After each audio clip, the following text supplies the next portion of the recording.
The first thing that I had to research was the Talmud.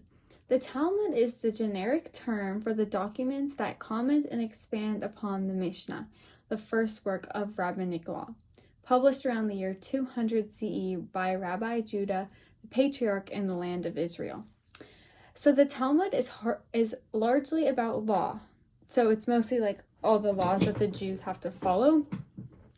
And it is to be studied and not read. So it's not like something you read like the Bible, but you really study it and like thoroughly understand all of the laws.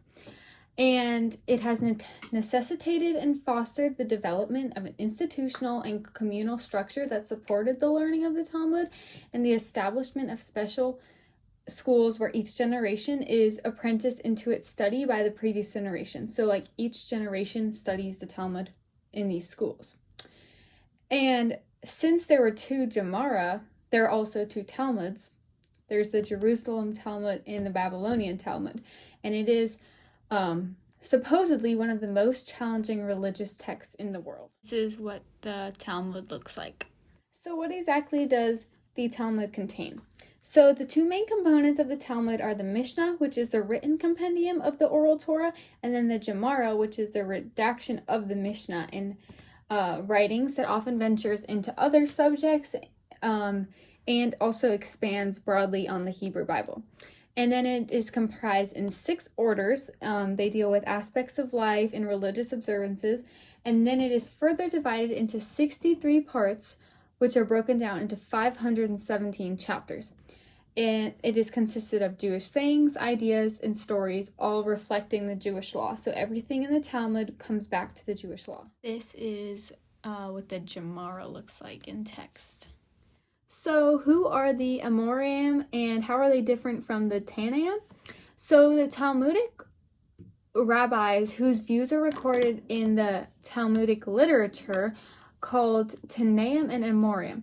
Both of the terms are also found in the Talmud in connection with learning activities. So the Tana is rehearser or teacher who was a functionary who rehearsed opinions and statements of the teachers of the first 2 centuries.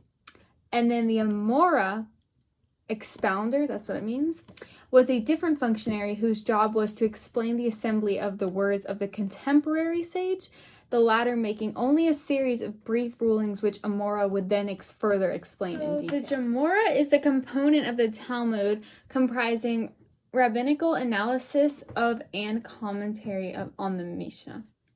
So after the Mishnah was published by Judah the Prince, the work was studied exhaustively by generation after generation of rabbis in Babylonia and in the land of Israel. So the oral discussions were preserved, either by memorization or notation, and later edited together in a manner that places generation of sages in conversation with one another. These teachers were interested in bringing greater harmonization between biblical and rabbinic traditions, largely by providing proof texts for known laws and explaining differences between biblical and rabbinic versions of the different laws. The Gemara contains both halakha, which is legal material, and agada, which is the narrative material. So adaga includes historical material, biblical commentaries, philosophies, theology, and wisdom literature.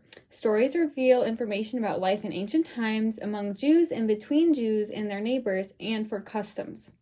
So all of the genres are blended together with the halakhic material in what is sometimes described as the stream of consciousness filled with tangents and digressions.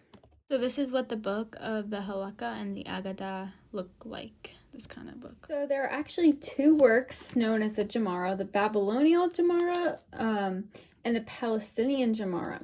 The term Gemara itself comes from the Aramaic roots, giving it the meaning teaching, as it teaches the law.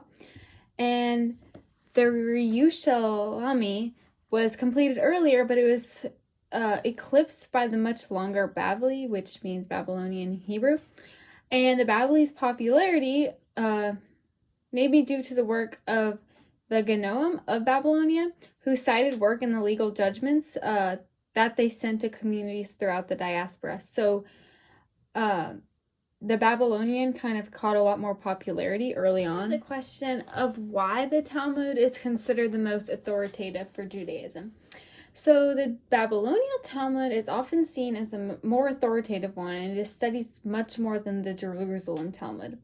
The redaction of the Jerusalem Talmud was forcibly interrupted in the mid-4th century when the Romans suppressed Jewish scholarship in Israel and most of the Talmudic scholars fled to Babylon.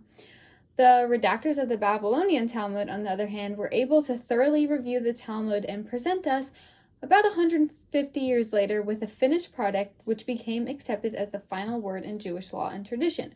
So, through all the adversity that was faced in the writings of this, it has become known as the most authoritative teaching of the laws for Judaism. And that's it for the Talmud.